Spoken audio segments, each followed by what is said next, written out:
Hi అండి, నమస్తే. Welcome to my channel. ఈరోజు రెసిపీ వచ్చేసి బెండకాయ కర్రీ ప్రిపరేషన్ అండి. ఎప్పుడు బెండకాయ ఫ్రై పులుసు కాకుండా ఇలా ఒకసారి డిఫరెంట్గా ట్రై చేయండి. ఇలా ఒకసారి ట్రై చేసి చూడండి. ఇది రైస్లోకైనా చపాతీలోకైనా చాలా బాగుంటుంది. ఇక్కడ నేను పావు కేజీ బెండకాయలు తీసుకున్నానండి. వీటిని ఒక 2 ఇంచెస్ అలా కట్ చేసుకోండి. కొంచెం పొడవుగా ఉండేటట్టే కట్ చేసుకోండి. ఇవి బాగా ఫ్రెష్గా వాష్ చేసుకొని తుడుచుకొని ఇలా కట్ చేసుకోండి. ఇలా అన్నీ ఇంత సైజ్ కట్ చేసుకోండి. వీడియోలో చూపించిన విధంగా ఇలా కట్ చేసుకోండి. ఇప్పుడు ఒక ప్యాన్ పెట్టుకొని దాంట్లో ఒక 4 స్పూన్స్ ఆయిల్ వేసుకోండి. ఆయిల్ బాగా హీట్ అయ్యాక మనం ముందుగా కట్ చేసుకున్న బెండకాయ ముక్కల్ని దీంట్లో వేసి కొంచెం మంటను మీడియం టు హై ఫ్లేమ్లో పెట్టుకుంటూ దీన్ని బాగా ఫ్రై చేసుకోండి ఆయిల్లో. ఇలా బెండకాయలను మొత్తం బాగా ఫ్రై చేసుకోండి. ఇక్కడ నేను ఒక టిప్ చెప్తానండి. బెండకాయ ఫ్రై చేసుకునేటప్పుడు మీకు బెండకాయ జిగురుగా రాకుండా ఉండడానికి దానిలో కొంచెం నిమ్మ చెక్కను పిండితే మనకు బెండకాయలో జిగురు ఉండదండి. ఇలా కలర్ చేంజ్ అయ్యే వరకు బెండకాయలని ఫ్రై చేసుకొని తీసి పక్కన ఒక బౌల్లో పెట్టుకోండి.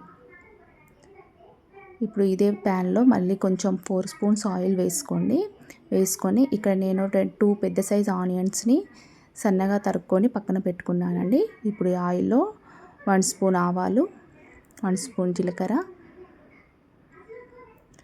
వేసి ఈ జీలకర్ర కొంచెం చిటపటమన్నాక ఇప్పుడు ముందుగా కట్ చేసుకున్న ఆనియన్స్ను ఇది చాలా సన్నగా కట్ చేసుకోండి. అప్పుడు బాగుంటుంది. కట్ చేసుకున్న దాన్ని దీంట్లో వేసుకోండి. ఇవి ఆయిల్లో సాఫ్ట్ అయ్యే వరకు బాగా ఫ్రై చేసుకోండి. ఇలా సాఫ్ట్ అయితేనే ఈ టేస్ట్ బాగుంటుందండి. ఇలా సాఫ్ట్ అయ్యాక దీంట్లో 1/2 స్పూన్ పసుపు, ఒక 2 స్పూన్స్ కారం, 1.5 స్పూన్ ఉప్పు, 1 స్పూన్ ధనియాల పొడి వేసుకొని ఇవన్నీ బాగా కలుపుకోండి. ఇప్పుడు ఇవన్నీ ఇలా బాగా ఆయిల్లో ఫ్రై చేసుకున్నాక దీంట్లో ఒక చిన్న గ్లాసు వాటర్ వేసుకోండి. కొంచెం ఇలా బాగా ఫ్రై అయితేనే టేస్ట్ బాగుంటుందండి. ఇలా కొన్ని వాటర్ కలుపుకొని కాసేపు ఇలా కలుపుకోండి. ఇప్పుడు ఆయిల్ కొంచెం పైన తేలాక ఇప్పుడు దీంట్లో నేను ఇక్కడ ఒక 2 పెద్ద సైజ్ టమాటాస్ని మెత్తని పేస్ట్లా చేసుకున్నానండి మిక్సీలో. దాన్ని దీంట్లో వేసుకోండి. ఇలా వేసుకున్నాక దీన్ని బాగా ఆయిల్ బాగా తేలే వరకు ఇలా కలుపుతూ ఉండండి. ఇలా ఆయిల్ బాగా తేలే వరకు కలుపుతూనే ఈ కూర బాగుంటుందండి. ఇలా అంతా కలుపుతూ ఉండండి. ఇప్పుడు దీంట్లో మనం ముందుగా వేయించుకున్న బెండకాయలను దీంట్లో వేయండి.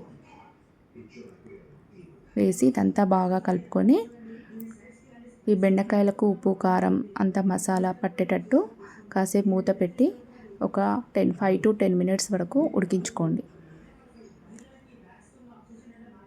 ఇప్పుడు ఒకసారి కలుపుకొని మూత పెట్టుకొని మళ్ళీ 2 మినిట్స్ వరకు మళ్ళీ ఉడికించుకోండి. ఇప్పుడు మూత తీసి చూడండి. ఇప్పుడు కర్రీ ప్రిపేర్ అయిపోయినట్టేనండి. ఇప్పుడు దీంట్లో కొంచెం కొత్తిమీర చల్లుకొని మనం సర్వింగ్ బౌల్లోకి తీసుకొని వేడివేడిగా సర్వ్ చేసుకుంటే మనకు బెండకాయ కర్రీ ప్రిపేర్ అయిపోయినట్టేనండి. ఈ వీడియో మీరు కంప్లీట్గా చూస్తే please subscribe my channel. Thank you for watching.